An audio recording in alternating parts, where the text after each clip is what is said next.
Interview সুযোগটুকু পাইনি। এরপরও কি আন্দোলন করবো না, রাজপথে নামবো না? আপনারাই বলুন। তবে এরপর যদি আমাদের এই দ্রুত যদি আমাদের নিয়ে পদক্ষেপ না নেওয়া হয়, এবার আন্দোলনটা দেখবে বাংলা। এর আগে চাকরি প্রার্থীদের আন্দোলন দেখেছে। আর যদি আমাদের এই পুজোর আগে 50,000 শূন্যপদের নিয়োগের নোটিফিকেশন না আসে, সেটা আমরাও দেখাবো। আমরা অসুস্থ বলতে পারেন, এই 3 বছরে মানসিক অসুস্থ। আমরা পুলিশের ভয় পাই না, আইনের ভয় পাই না। আমরা সঠিক পথে লড়বো। গণতন্ত্রের পথে কিভাবে প্রতিরোধ করে তুলতে হয় সেটা তুলে দেখাবো। মুখ্যমন্ত্রী অবিলম্বে এই মিডিয়ার মাধ্যমে দেখুন, এই ছেলেটা এসে সুন্দরবন থেকে, আমাদের কষ্ট হয় না? এই ছেলেটা এসে কোচবিহার থেকে, আমাদের কষ্ট হয় না? কারা এরা?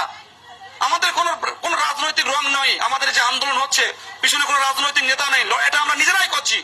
আর এরপর যদি আমাদের নিয়ে আরো অবহেলা করেন, পুজোর আগে কিন্তু আন্দোলন কলকাতার বুকে হবে। 6 বছর নিয়োগ তো দূর, 2022 সালে পরীক্ষা দিয়ে এখনো পর্যন্ত ইন্টারভিউরই ডাক পাননি।